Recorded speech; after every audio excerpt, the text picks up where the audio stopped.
देखो भाई, तो 11th क्लास का हमारा पहला चैप्टर है ना। इस चैप्टर को वैसे नाम तो आपकी जो बुक में है उसका नाम क्या है? Some basic concept of chemistry. ठीक है, खैर हम जो इसका नाम डालेंगे ना, ये चैप्टर हमारा मोल कॉन्सेप्ट के नाम से जाना जाता है। ठीक है ना, तो हम इसे बोलते हैं मोल कॉन्सेप्ट। किसको? इस चैप्टर को। ठीक है ना, मोल कॉन्सेप्ट। और ये मोल कॉन्सेप्ट की पहली क्लास तुम्हारी है ना, हम तुम्हें पढ़ा रहे हैं। देखो इस चैप्टर में शुरू में क्या है? मैटर वगैरह है ना, सबस्टांस, मैटर, यूनिट है ना, वो सब आप फिजिक्स में पढ़ते हो।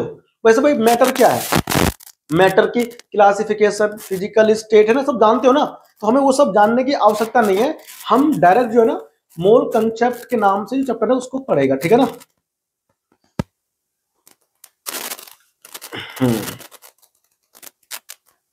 चल देखो, तो मोल कंसेप्ट, ये जो हमारा चैप्टर है जो स्टार्ट कहां से होता है? ये हमारा चैप्टर स्टार्ट होता है एटम से। कहां से? बताओ एटम क्या होता है? एटम की डेफिनेशन हम लोग 9th क्लास में ही पढ़ लेते हैं। ठीक है ना, तो एटम से हम लोग करेंगे स्टार्ट इस चैप्टर को। ठीक है, एटम क्या होता है? स्मॉलेस्ट टाइनी पार्टिकल होता है। क्या होता है? Smallest tiny particle. तो एटम क्या होता है? Atoms are the smallest tiny particles which take part in chemical reaction, which take part in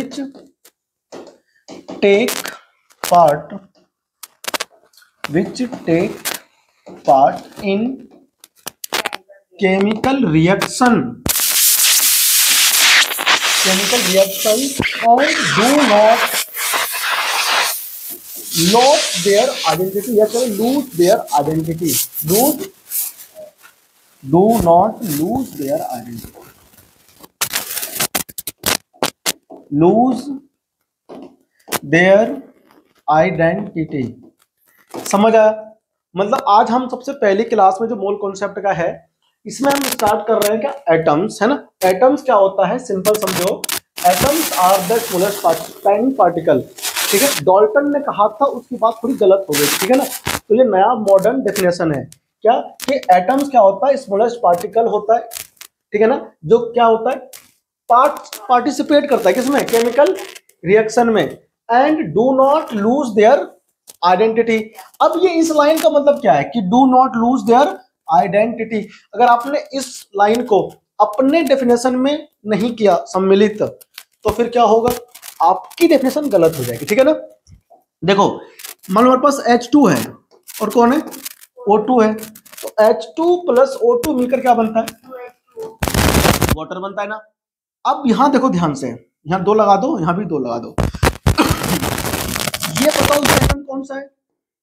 ये हाइड्रोजन एटम है कि नहीं है? है ना, हाइड्रोजन एटम है। ये कौन है बताओ? ये ऑक्सीजन एटम है कि नहीं है? है ना। तो ऑक्सीजन एटम और हाइड्रोजन एटम दोनों क्या पार्टिसिपेट कर रहे हैं किसमें? केमिकल रिएक्शन में। और यहां पर क्या बना? यहां बना प्रोडक्ट। तो यहां जो एटम इसके अंदर है वो कौन है? H और O तो है। तो यहां पर जो हाइड्रोजन है क्या वो नाइट्रोजन बन गया? यहां पर जो हाइड्रोजन है क्या वो कार्बन बन गया? नहीं। जो ऑक्सीजन है क्या इधर आकर वो सोडियम बन गया? नहीं। मतलब जो हाइड्रोजन लेफ्ट हैंड साइड है रिएक्टेंट में है, वही प्रोडक्ट में भी तो है। तो क्या इसने अपनी आइडेंटिटी खोई? नहीं। ये भी था हाइड्रोजन, यहां भी हाइड्रोजन है ना। तो हम कहना चाहता हूं कि atom do not lose their identity. ठीक है ना। कब? केमिकल रिएक्शन के दौरान। समझ में आया ना? ये एटम की एग्जैक्ट डेफिनेशन है। अब एक और हम लोग एग्जांपल लेते हैं। देखो N2 प्लस H2, नाइट्रोजन इधर है। खैर ये मॉलिक्यूल है, लेकिन ये मॉलिक्यूल बना तो एटम से ही है ना। यहां भी हाइड्रोजन, ये एटम नहीं। आ जाओ, तो बड़ी सी व्यवधान के बाद फिर से स्टार्ट करते हैं ना। ये N2 इधर है, ये मॉलिक्यूल है, बने तो मतलब एटम से ही है। इधर क्या बनेगा? इधर बनेगा NH3 बनता है, अमोनिया। क्या बोलते हैं इसको? देखो हम इसको बैलेंस कर लेते हैं ना, बैलेंस करेंगे तो इसको अच्छा लगेगा, एटम वगैरह का अच्छा ना, इधर जितने इधर भी इतने होना चाहिए। तो ये क्या? ये भी N एटम है कि नहीं है? और यहां पर भी कौन है? N atom. N मतलब नाइट्रोजन एटम। तो एटम अपनी आइडेंटिटी लॉस नहीं करती, है ना। ये एटम की डेफिनेशन है। बात समझ में आ गई तुमको। ये था हमारे पास में एटम। अब पता क्या, ये उस जमाने की बात है, प्राचीन काल की बात है कि जब एटम को डिफाइन किया गया। तो जब एटम की खोज हो गई तब साइंटिस्टों के दिमाग में आया कि यार ये एटम कितना बड़ा होता है। एटम कितना बड़ा होता है। एक तो ये दिखता नहीं ससुरा। क्या एटम दिखता है किसी को? क्या तुमने कभी आज तक देखा है सोडियम? नहीं, सोडियम नहीं दिखता है। सोडियम के एटम कंबाइन होते हैं, मॉलिक्यूल फॉर्म करते हैं, और फिर मॉलिक्यूल आपस में कंबाइन होते हैं, तब मैटर सबस्टांस बनता है, और फिर हमको वो दिखाई पड़ता है ना। यानी हमको तो एटम का भार तोलना है, एक भार एटम का, एक एटम का भार तोलना है, कितना भारी होता होगा। तो लोगों ने सोचा कि यार दिखता तो है नहीं, इसे तोलेंगे कैसे, है ना। तब उन्होंने पहले टेक्निक लगाया। क्या लगाया? टेक्निक। थोड़ा सा स्टैंडर्ड माना। क्या कि एटम के भार हम लोग तुलना करके निकालेंगे। क्या? तुलना करके निकालेंगे, ठीक है ना। तो हमारा जो अगला हेडिंग बनेगा वो बनेगा एटॉमिक मास। क्या बनेगा बताओ? वेरी गुड, ऐसे बोलते जाना, ठीक है ना। Atomic mass. ठीक लाल, अब हम ऐसे पढ़ते चलेंगे, ठीक है ना। एटॉमिक मास की तरफ हम बढ़ेंगे फटाफट से। तो एटॉमिक मास देखो क्या होता है। एटॉमिक मास का मतलब यह कि एक एटम का मास कितने का? हाँ, mass of an atom. Mass of an atom, एक एटम का mass is called atomic mass. और क्या? एटॉमिक, यानी कि एक एटम के मास को अपन लोग कहते हैं एटॉमिक मास, ठीक है ना। बिल्कुल नीट लेवल के जाएंगे हम लोग, ठीक है ना। तो तुम्हारे पास बायोलॉजी है ना, नीट लेवल का जाएंगे ताकि तुम कंपटीशन भी क्रैक कर सको, ठीक है ना। ऐसे ऐसे क्वेश्चन कॉन्सेप्ट सब समझा दूंगा अच्छे से, ठीक। देखो, लेकिन जो रैशनलाइज्ड हमारे पास कोर्स एनसीईआरटी का है उसके अकॉर्डिंग, ठीक है ना, जो नया कोर्स है 23-24 का, उसके अकॉर्डिंग पढ़ेंगे हम लोग, ठीक है। देखो, तो भाई मैंने कहा ना कि एटम को यार तोले कैसे, दिखता तो है नहीं कि ऐसा उठाया पकड़ के और बिठा दिया कि बेट देख तू कितना किलो का है, और एटम लिख करके आएगा 1 ग्राम, ऐसे को लिख करके आएगा, ऐसा नहीं आएगा, ऐसा तो वैज्ञानिकों ने दिमाग लगाया। क्या दिमाग लगाया? उससे पहले कहानी सुनो। तुम बताओ, आज के दौर में हम लोग तोलते हैं, क्या तोलते हैं? 1 किलो दे दो चीनी, दुकान पे जाओ। आजकल तो डिजिटल जमाना हो गया है, डिजिटल बैलेंसिंग इक्विपमेंट हमारे पास है तोलने के लिए। पहले कहां था? पहले तो हम एक साइड 1 किलोग्राम को बाट रखते थे और तोल दिया, है ना। हाँ, इधर बाट रखा, ऐसे पकड़ा, इधर बाट, इधर हमारा चीनी, इक्वल यहां पर डंडा हो गया, दे दिया। तो ये तोलने वाला सिस्टम कहां से आया? अच्छा, उससे पहले पहुंच जाओ, जब हम गांव घर में रहते थे नानी के यहां पर या कहीं भी, तो मैं देखता था, मान लो हमारे घर नमक खत्म हो गया, नमक, तो हम पड़ोसी के पर गए, चाची नमक देना, किसमें दूं? चाची कटोरी लाया हूं। तो चाची क्या करती थी, उस पूरे कटोरी में नमक भर देती थी और कहती थी ले जा। जब हमारे यहाँ नमक आता था तो हम उसी कटोरी में जितना लाए थे उतना भर के देते थे। क्या हमने तोला? नहीं। क्या करा? तुलना करा। क्या करा? यानी जितना हमने जिससे लिया उतना दे दिया, ये तो करते थे। तो जो भार को मापने की जो टेक्निक है, तकनीकें है ना, ये तभी से आया। वैज्ञानिकों ने वही तरीका अपनाया। कौन सा वाला? तुलना करने वाला। अब भाई किसी को क्या पता कि 1 किलो कितना होता है? अब आज के डेट में तो पता है कि 1 किलो इतना होता है, 1 किलो इतना होता है, रुई लोगे तो इतना सारा हो जाएगा, है ना, मतलब 1 किलो। अब पहले किसी को नहीं पता कि 1 किलो कितना होता है। तब वैज्ञानिकों ने क्या किया था? प्लेटिनम का, किसका? प्लेटिनियम एक धातु होता है जो कि जल्दी रिएक्शन नहीं करती, इन रिएक्टिव, नॉन रिएक्टिव होता है, जल्दी उसमें जंग नहीं लगता है, किसी रिएक्शन नहीं करता है ना, कहीं भी छोड़ दो। तो प्लेटिनियम का सिलेंडर अमेरिका के म्यूजियम में आज तक रखा हुआ है। किसमें?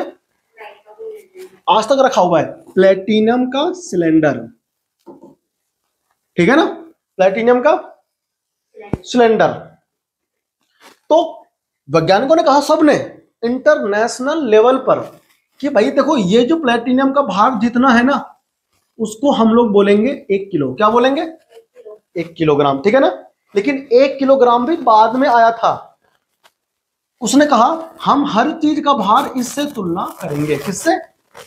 इससे तुलना करना है। जहां भी आप बाट रखते हो ना, वहां पर ले इसको रखा गया था, फिर इसके भार के साथ में बराबर करा, फिर उसे बोल दिया 1 किलो, है ना। अब सुनो, अब भी आपके पास 1 किलो नहीं है, आपसे कहा गया ऐसा है कि बताओ मेरे पास गेहूं है, क्या बीट है, उसको तोलना है। हमने कहा ले आओ, तो हमने लाया तराजू, ऐसा वाला ना पहले होता था देखो। तो हमने क्या करा, यहाँ पे हमने रखा गेहूं, क्या रखा, गेहूं रख दिया। ऐप बनाया मैंने थैला मस्त वाला, ठीक है ना, रस्सी बांध दिया इसमें, और इसमें गेहूं है ना, गेहूं रख दिया भाई हमने। और यहाँ पर क्या रखा, सिलेंडर, क्या रखा, पहले मैंने रखा एक सिलेंडर, क्या रखा, हमने देखा बराबर नहीं हुआ, ये पल्ला इधर ही झुका हुआ है, हमने क्या रखा, दूसरा सिलेंडर, क्या रखा हमने, जैसे ही दूसरा रखा सिलेंडर बराबर हो गया, तो मैंने क्या कहा, गेहूं का द्रव्यमान, गेहूं का भार किलो, क्या किलो, या मास किलो, ठीक है, अंग्रेजी मीडियम के तो मास कहेंगे ना। तो बताओ गेहूं का मास कितना होगा ना, किसने कहा किलो, अभी तो किलो खोजना हुई, सिलेंडर है ना, हमने कहा गेहूं का मास 2 सिलेंडर, क्या 2 सिलेंडर है कि नहीं, इसको आता है। अब तुमने कहा नहीं हमारे पास चावल है, हम तो चावल तोलेगा, तुम ले आए चावल, चावल भर दिया मैंने इसमें, और मैंने जब 2 रखा तो बराबर नहीं हुआ, तो तुमने क्या करा, चावल ये रख दिया मैंने, तो यहाँ पर कितना है, 3 सिलेंडर। अब मैंने कहा चावल का मास, तुमने क्या कहा मुझसे, 3 सिलेंडर हुआ मास्टर जी, कितना हुआ, 3 सिलेंडर के बराबर। अब तुम्हारा पिताजी हैं भाई, बड़े इंसान, वो लिया है हाथी, क्या लिया है, तो मास्टर जी हाथी को तोल के दिखाओ। मैंने कहा हाथी तोलवाओगे, कर लिया, इधर हमने हाथी बिठा दिया, कौन बैठ गया इधर, हाथी बैठ गया, हाथी मस्त करके बैठ गया। हम रखते गए सिलेंडर, रखते गए 1000 से भी ज्यादा, 2000 सिलेंडर रखा, कितना रखा मैंने, तो ऊंचा बन गया। तो बताओ हाथी का मास कितना आएगा, कितने रखे हमने सिलेंडर, तो हाथी का मास कितना हो गया, 2000, बहुत ज्यादा है हाथी का मास, है ना, सिलेंडर, ये हमने रख दिया, तो भैया हाथी का मास हो गया, ठीक है। अब जब सबने सब देखो, ये नंबर खाली चेंज हो रहा है ना, ये नंबर तो चेंज हो रहा है, जब ये नंबर चेंज हो रहा है, ये तो सेम ही है हर जगह। हम लोग तो मॉडर्न जमाने के लोग हैं, इतना लंबा कौन लिखेगा बाद में यूनिट। तो वैज्ञानिकों ने कहा यार इतना बस ये चेंज हो रहा है, इसे बार बार हम लिखते जा रहे हैं ना, तो क्यों ना इसको यूनिट बना दे, क्या बना दे इसको। तो वैज्ञानिकों ने क्या कहा कि एक सिलेंडर, क्या चीज, बराबर भैया 1 किलो होगा, कितना होगा, 1 किलोग्राम होगा, क्या होगा बताओ, 1 किलोग्राम होगा ना, ऐसा किसने कहा, वैज्ञानिकों ने। अगर हम सिलेंडर के स्थान पर 1 किलो रख देंगे, तो बताओ गेहूं का भार कितना हो जाएगा, मास 2 किलो, आगे ना ऐसे यूनिट को निकाला था। अब बताओ चावल का मास कितना हो जाएगा, 3 किलो, हाथी का मास कितना हो गया, 2000 किलो, 2 टन हो गया, कितना हो गया, 2 टन, ऐसे मास निकाला। तो ये टेक्निक थी मास का खोज करने के पीछे, क्या था, मास की जो यूनिट होती है ना तोलने की, वो ऐसे निकाली गई, ठीक है ना, ऐसा यूनिट तरीका था। तो वैज्ञानिकों ने सोचा कि यार एटम दिखता तो है नहीं, उसे तोलेंगे कैसे, तब उन्होंने ये टेक्निक निकाला। अब तुम बताओ यहां पर हम क्या कर रहे हैं, यहां हमें जो भी तोलना है उसकी तुलना कर रहे हैं इसके भार के साथ, नहीं कर रहे हैं, कंपैरिजन तो कर रहे हैं। अब भाई एक तू इधर बैठ गई, एक तो तुम्हारी बहन बैठ गई, अब तुम दोनों बैठ गई, तो तुम बड़ी की तुम्हारी बहन बड़ी, तो उसकी तरफ क्या होगा, नीचे जाएगा, तुम कहां जाओगे, तो उसकी तुलना में तुम कम भारी हुए कि नहीं हुए, कंपैरिजन तो कर रहे हैं। ऐसे यहां पर मास का कंपैरिजन चल रहा था, यानी कि कोई पूछे मास सॉरी यूनिट क्या होती है, केजी, तो कंपेरेबल क्वांटिटी होती है ना, कंपेयर करते हैं, ठीक है ना। तो एटम को तो हम लोग कैसे कंपेयर करें, पता ना, इतना छोटा एटम यहां बैठे तो पता नहीं पड़ेगा, दिखता तो है नहीं। तो वैज्ञानिकों ने इसी टेक्निक को एटम पे लगाया। उन्होंने कहा कि जैसे हम एक प्लेटिनम सिलेंडर को स्टैंडर्ड मान लेते हैं, क्या मान लेते हैं, और ये बोल दिया गया पूरी दुनिया में कि भाई देखो ऐसा है, तुमको इसे 1 किलो मानना पड़ेगा, इसे 1 किलो, और 1 किलो इतना ही होता है, 1 किलो, और इससे तुलना कर करके पूरे दुनिया में फैला दिया 1 किलो इतना होता है, ठीक है ना। तो एटम का मास पता करना है तो उन्होंने स्टैंडर्ड माना, क्या माना, स्टैंडर्ड माना, क्या जैसे था वहां पर सिलेंडर, ऐसे ही वैज्ञानिकों ने कहा कि 1/12 कितना into mass of C12 atom. C12 उन्होंने कहा कि यार हम किसे बनाए स्टैंडर्ड, किसे मान लें? तो वैज्ञानिकों ने कहा कि कार्बन है, कौन है? देखो कार्बन के होते 3 एस्टॉप, कार्बन 12, कार्बन 13, कार्बन 14।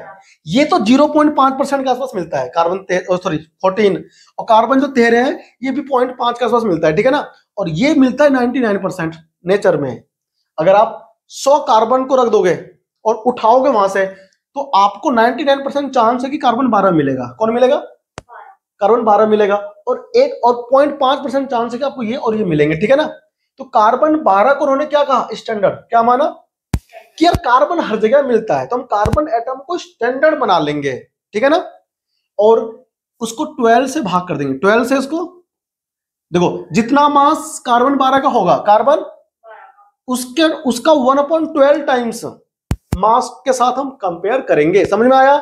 अब मान लो ये मान लिया स्टैंडर्ड, क्या मान लिया इसको? तो किसी ने मुझसे पूछा कि बताओ मास ऑफ सोडियम एटम कितना है? मास ऑफ, तो mass of Na atom, Na atom, तो Na एटम का मास कितना होगा? तो पता है क्या कहा? इसके साथ जब कंपेयर किया गया तो 23 टाइम्स आया। कितना आया? 23 times into 1/12 mass of C12 atom. समझे? इतना टाइम आया।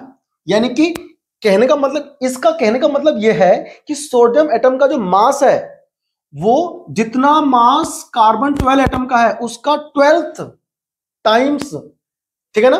23 इंटू करना है, यानी 23 गुना, और इसका मास है ना 23 टाइम्स ऑफ दिस मास। क्या होगा?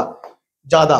अब हमको मालूम, अब हमसे किसी ने बोला कि बताओ मास ऑफ Mg एटम कितना होगा?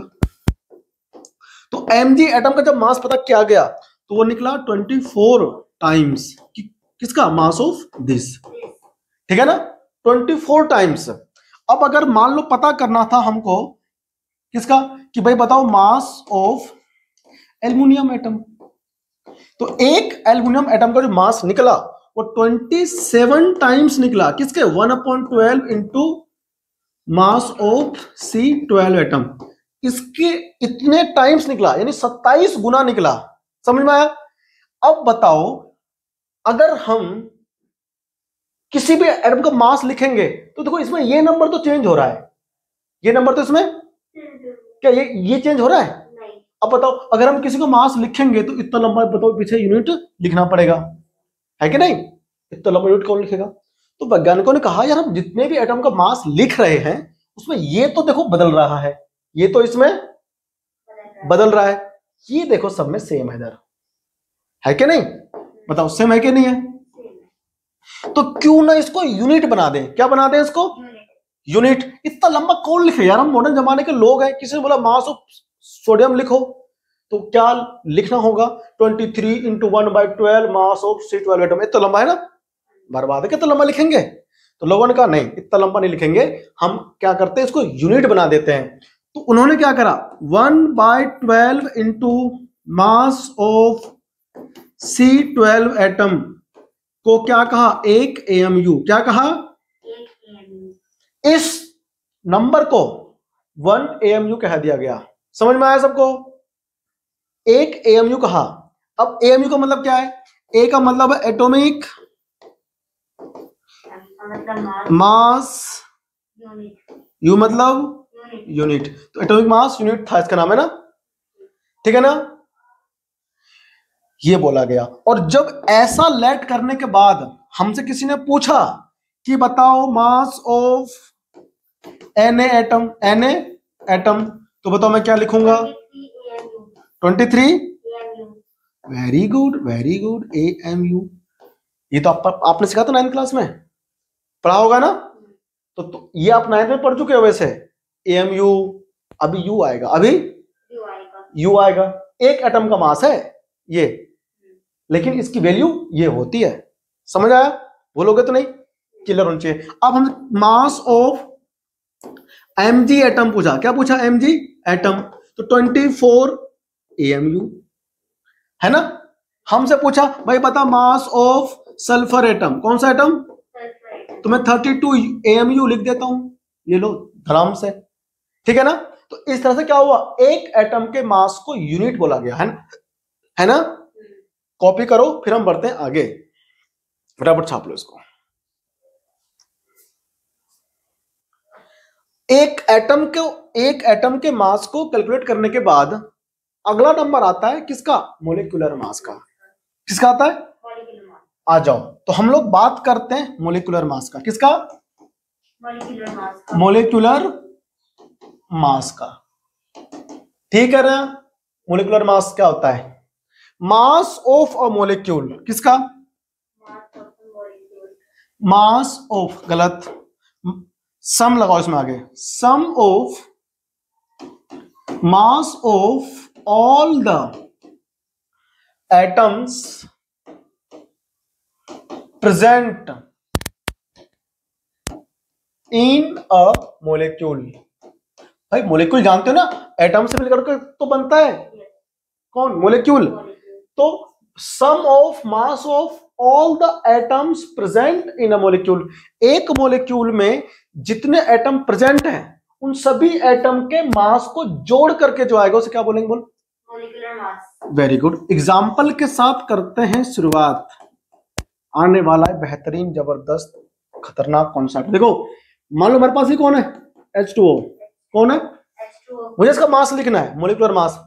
तो बताओ एक H का कितना होता है, एक AMU, कितना होता है, 1 AMU। हाँ, और O का कितना होता है, 16 AMU, कितना होता है, 16 AMU। हाँ, हमको मोलिक्यूल का मास निकालना है, तो एक H का कितना, एक है, AMU है ना, कुल इसमें कितने H है, दो से इंटू हो जाएगा, प्लस एक O का मास कितना होता है, 16 AMU, इसमें कुल कितने O है, एक से गुना कर देंगे, तो 2 बन जा 2 AMU,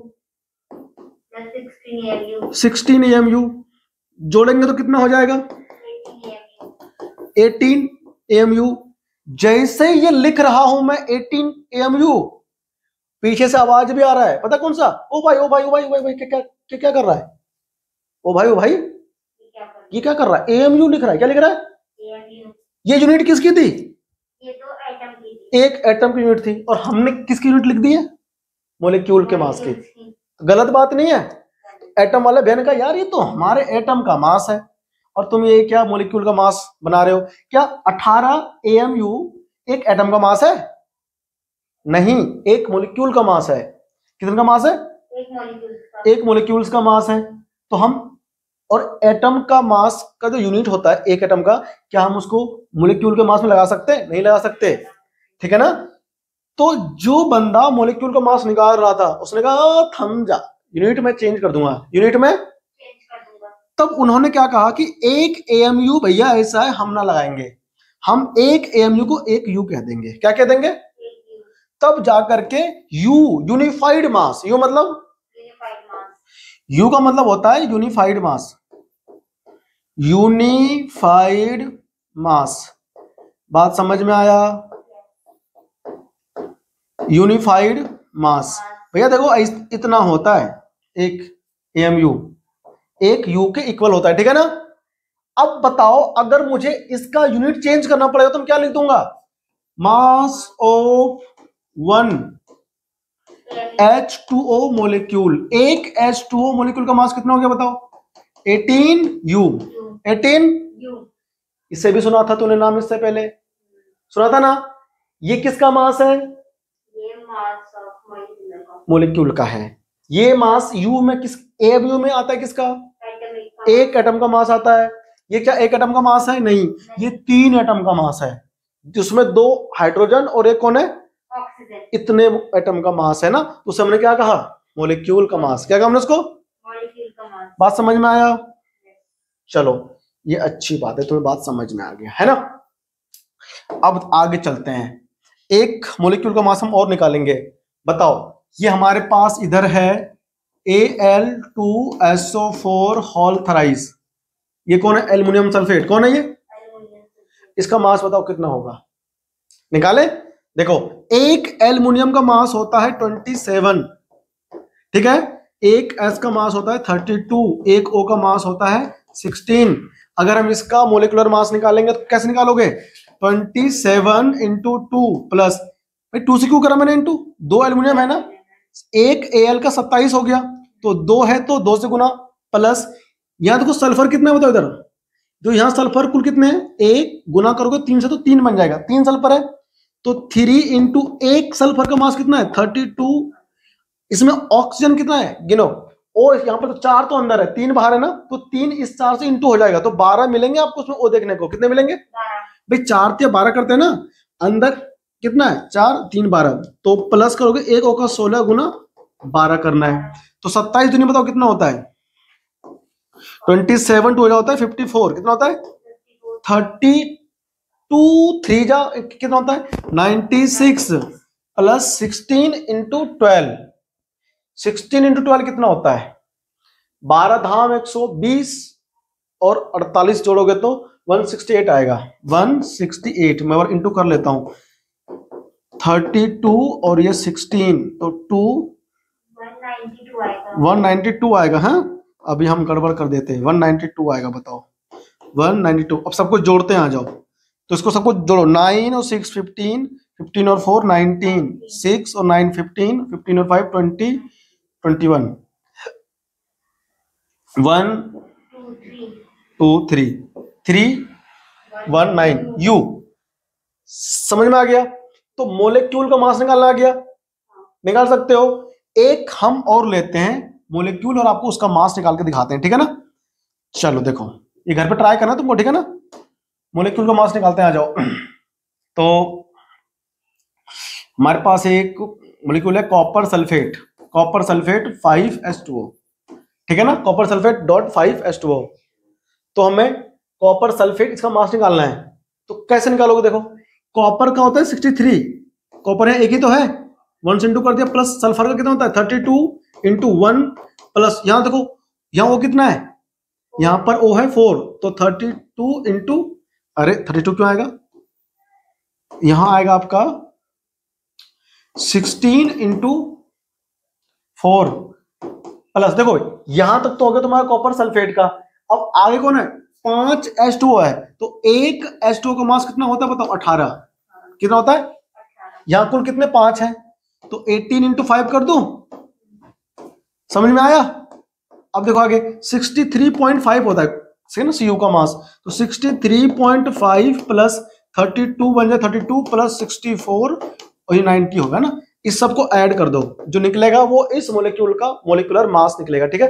करो इंटू, आ जाओ, तो जोड़ लो, 90 इंटू नहीं जोड़ना है, 90 प्लस 64 प्लस 32 प्लस 63.5, तो 5 इधर हो गया, 4 2 6 3 9, 6 9 15, 3 कितने होते हैं 18, 18 24 और 1 25, 259.5 यू, समझ में आया? तो आज आपने क्या सीखा, आज आपने सीखा एटॉमिक मास निकालना और मोलिकुलर मास निकालना, ठीक है ना, कि कैसे डिराइव हुआ एटॉमिक मास और कैसे हुआ ड्राइव कौन सा मोलिकुलर मास, समझ में आया? अगली क्लास में अपन लोग सीखेंगे रिलेटिव एटॉमिक मास, क्या सीखेंगे बताओ? हाँ रिलेटिव एटॉमिक मास, ठीक है ना, हो गया ना? अब तुम्हें तो घर से जो होमवर्क करना है वो मैं यहाँ पर कुछ क्वेश्चन लिख रहा हूं, ठीक है ना? जो आपको होमवर्क लिखना है, पहला C6H12O6, इन सबको आपको निकालना है मोलिकुलर मास, C12H22O11, ठीक है ना? इधर आ जाओ, C2H5OH, इसका मास निकालना है आपको, 5 है, CH3COCH3, सबको इसका मास निकालना, ठीक है ना? पोटेशियम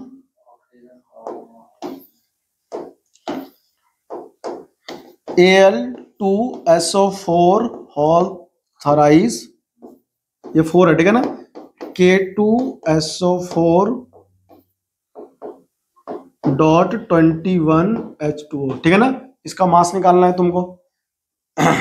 और क्या करना है, हाँ इधर आ जाओ, Al2SO3 होल थराइज, ठीक है? तुमको इसका मास भी निकालना है, तो इनके मोलिकुलर मास करना घर पे कैलकुलेट, ठीक है ना? कैलकुलेट। और अगली क्लास में आपको हम सिखाएंगे रिलेटिव एटॉमिक मास, यानी कि आपको राम से मिलाएंगे। किसे मिलाएंगे? ठीक है ना। तो अगली क्लास में आपसे मिलते हैं।